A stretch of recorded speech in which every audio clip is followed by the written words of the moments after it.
This is about the recent visit to Sri Lanka by, I think, the India's foreign secretary.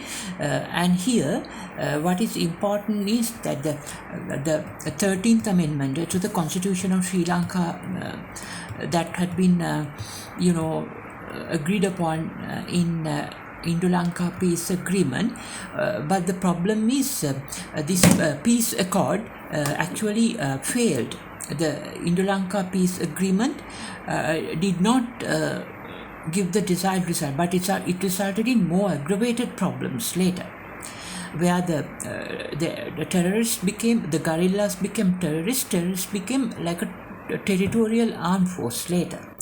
So now, on the other hand, even though the intended purpose of the Indo-Lanka peace agreement was not achieved, what India wanted, I think, was to acquire the rights to the Trincomalee oil tank farm, which it was highlighting even before the Indo-Lanka peace agreement for many years before that. So India had already obtained those rights, but while those rights are there, the intended purpose of the peace agreement we can see collapse. Even today, the intended purpose of the Indo-Lanka peace agreement of giving a permanent solution to the Sri Lankan Tamil community now has gone beyond our shores to Atlantic Ocean now.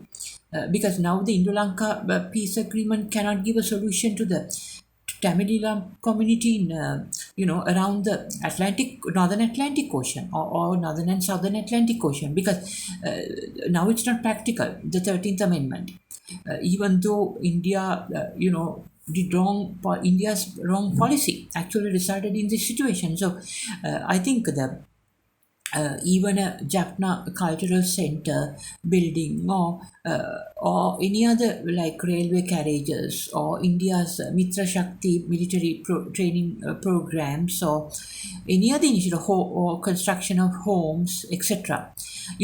Those are not going to work here unless the main problem is a separate state called Tamil Eelam for them. That has to be solved first. Without solving the main problem, giving a solution like this will not lead to any solution at all. End of the day. So I think that India must declare that it failed through the peace process, and then at least now support the transnational government of Tamil Eelam, to establish their island in the Atlantic Ocean, because I don't think they will be hostile towards India, but then India has a role to play there in initiating the international discussion about their island in the Atlantic Ocean, because Sri Lanka is a unitary country, and it was a kingdom before the current constitutionally structured artificial framework came into existence through 1947 Constitution and 1972 Constitution and the 1978 Constitution. So a constitutional, like a republic, is like a artificially structured like a mechanism. So if the constitution changes, the republic fails here. So, but you can see our history in Sri Lanka, it had been like a kingdom. Kingdom is not structured through law. It's only the authority and the people's relationships that take the kingdom further to the future. So, in that case, altering the constitutional structure will further destabilize the community's well-being in the country, and that will not give any solution to the problem. The main problem is the Tamil Eelam community in the around the Atlantic Ocean, whether it's northern Atlantic Ocean or the southern Atlantic Ocean. So their problem must be solved first. And I think the Sri Lankan Tamil community don't have any problem now, and they are finally they are okay here.